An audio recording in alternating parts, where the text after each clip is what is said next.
So today we're going to be installing our 40-inch Rough Country LED light bar Spectrum series. So let's go ahead and mount it on our Prospeed roof rack on our 100 series Land Cruiser. So like I mentioned, we're going to be installing a 40-inch Rough Country LED light bar on our Prospeed roof rack. I did an unboxing of this, so if you want more information and more details of this, and I'll still put the details on the description below, but if you want to see the unboxing, click on the link right here, and then I'll put all the description if you wanted to pick one of these up as well. I'm actually looking really forward to this because it has a borderless face, and this is 18,900 lumens, so looking forward for that brightness compared to my last set of Rough Country LED light bar. And this actually has a Osram LEDs in it, so they're indirect LEDs, so they don't shoot forward, they shoot downwards, and then it projects light to the front. And this is the spot and flood combo, so this should be super bright. So let's go ahead, jump on the Land Cruiser and mount this on. So first things we're going to do is, because Prospeed does provide their own brackets, and you can make that decision of the type of brackets you need on their website when you're ordering the roof rack. I'm also going to be putting Prospeed's information on the description below if you want a low profile roof rack for 100 series Land Cruiser and some of the other vehicles they carry. They even carry Rivian roof racks. But first thing first we're going to do is, because we're going to put our T-slot into the crossbar on here, we're going to have to lift this up or loosen out our bolts and lift up our valance or our wind deflector so that we can slide it right in through the side.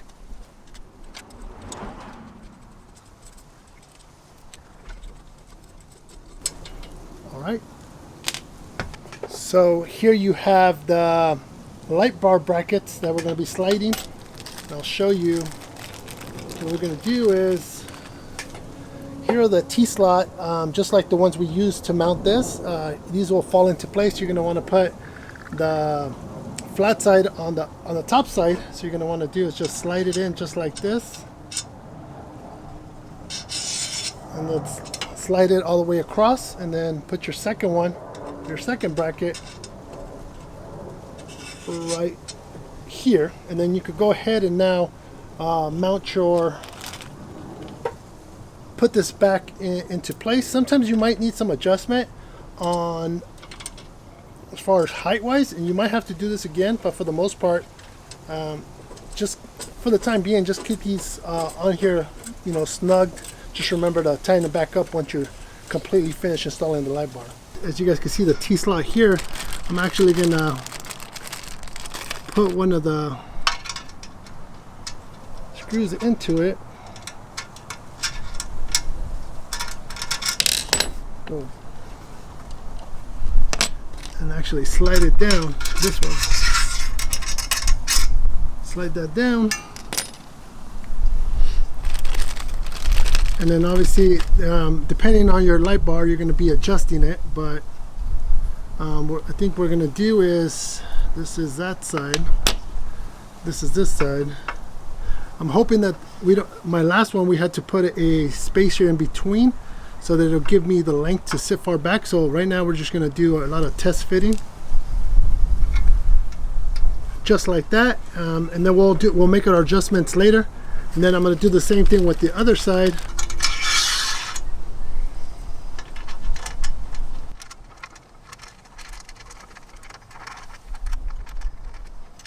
Just leave it a little snug. Now we're going to bring our light bar over with our spacers and everything to see if we get that clearance from this. Last time I had to bring this over this way so it wouldn't hit right here. We might have to do that again, but well, let's see.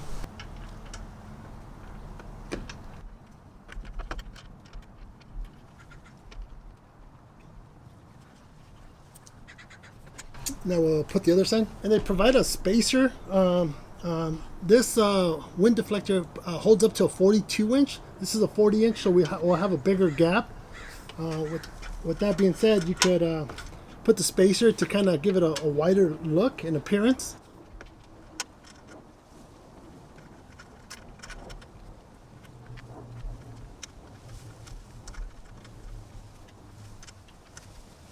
It might be really close, and we might need a spacer to keep it off the the lip so that we could adjust it up and down and then get a little higher. Obviously this has a plastic protector.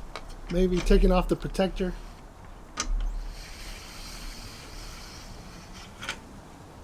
Will help it.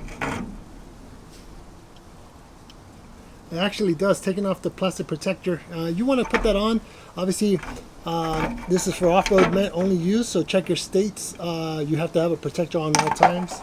But without the protector on, it gives me full motion and height of adjustment. Now, once we tighten this, we can loosen up the ends and then put it and center it to the middle. All right, so now we're going to measure both sides so that we can center it. And all you have to do is by loosening up the lower bracket. Next thing, dude, this they actually fit better than the last one. No spacers needed to bring it up because it doesn't have, it's borderless. So the borderless allows you to bring up the light bar a little bit closer. You could always adjust it if you want it higher, if you want it lower, depending on how your light shoots. And we'll test it. I don't think the wind deflector will interfere with the light.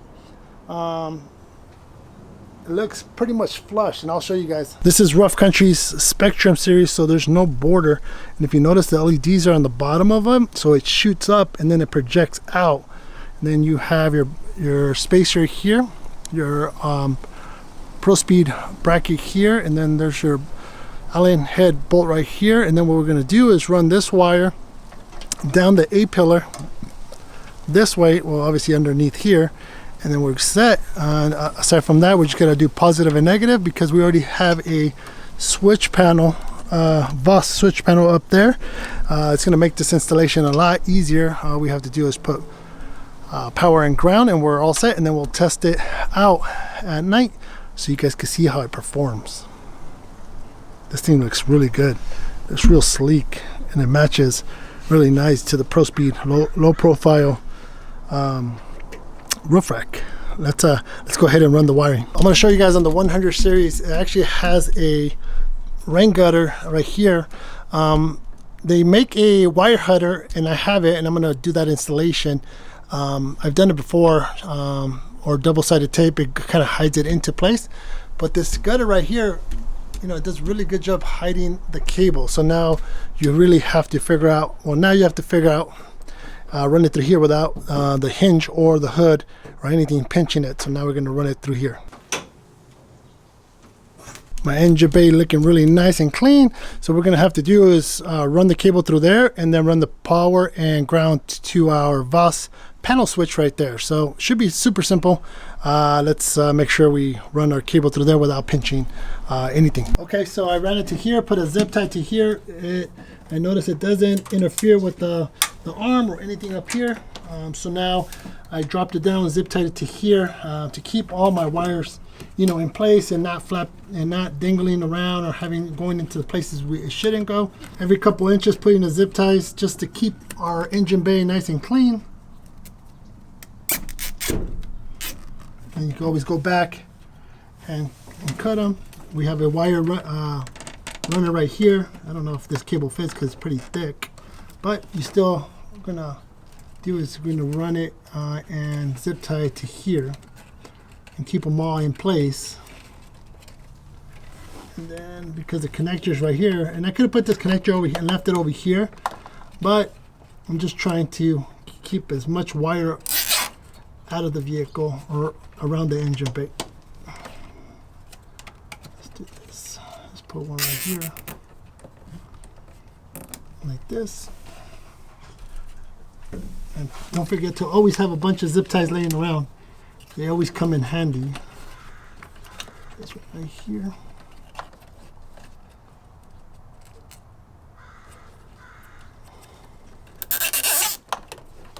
Just like this. And here's our connector to our power and ground, and this is nice.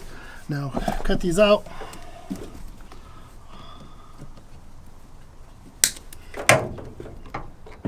We're going to be relocating our Midland antenna too, so coming soon. Watch that video.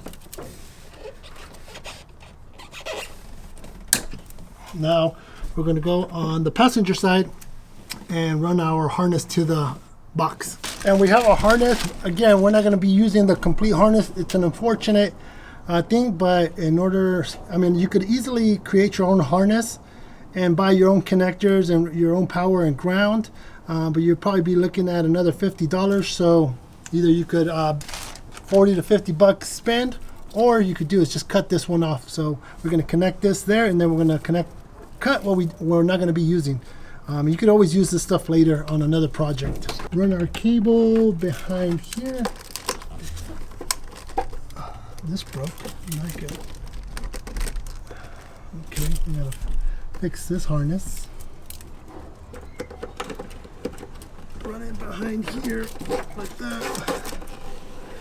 And then we're gonna plug it right here in the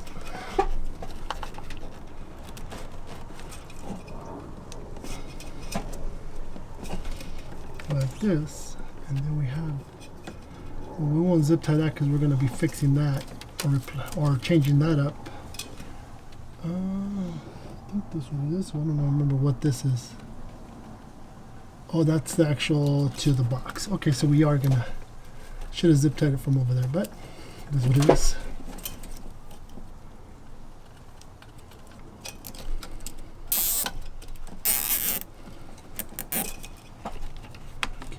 Right there, hide that.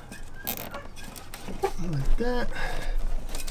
Keep your engine bay looking nice and neat. Well, just be careful with yourself.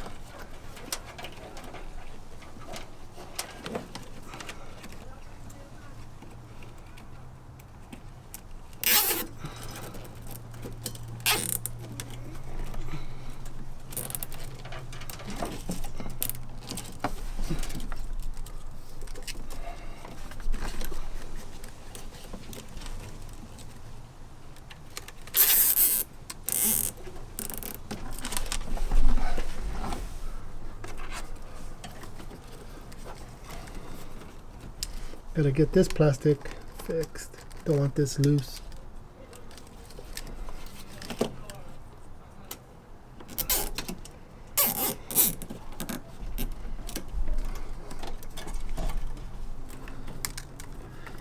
You will use up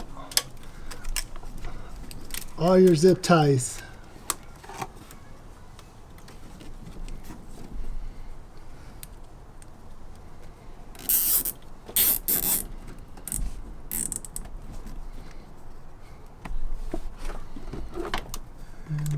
Before we cut our harness. There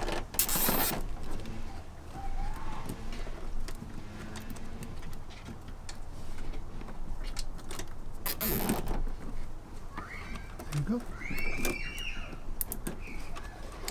Now we're gonna cut our harness. Sometimes I just store it right here, and I'm gonna end up cleaning this up later. But this one I want to do it. Give me enough, but not, and I still have another good 4 or 5 feet, so I don't need 4 or 5 feet of this cable. Or what we could do is you could just cut it at the relay, and then hide the rest of it, and then just put it underneath here. But if you want it nice and clean, you want to give yourself enough to give you to the power and ground. So here's your, it's going to go through here, and it's going to come around the back side. Oh, I hate cutting harnesses, but it is what it is. And obviously make sure this is not connected to any power, so don't worry about that. So now you have extra harness if you ever need to use it, relay and fuse if you wanted to use it for another project. And we're going to run our power into here, open up our fuse box, and we're going to run it to channel number 1. All these relays are 40 amp and all the fuses are 30 amp, so it'll be protected. So we're gonna go ahead, open this up, run it through here.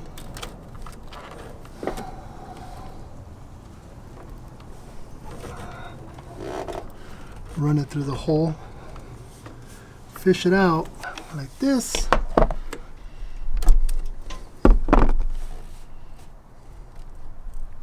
Crimper and our connector, and crimp it together. room.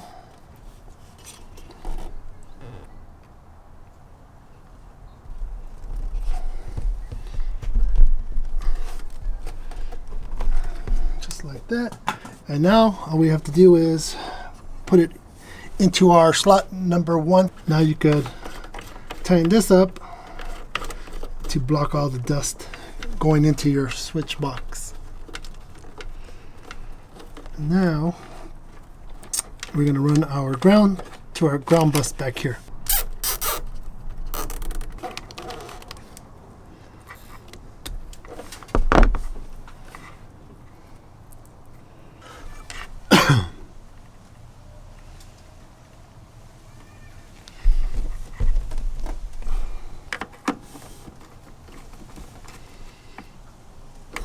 It's grounded. Now we're going to zip tie our grounds together, keep it clean. Now we just put our cover on.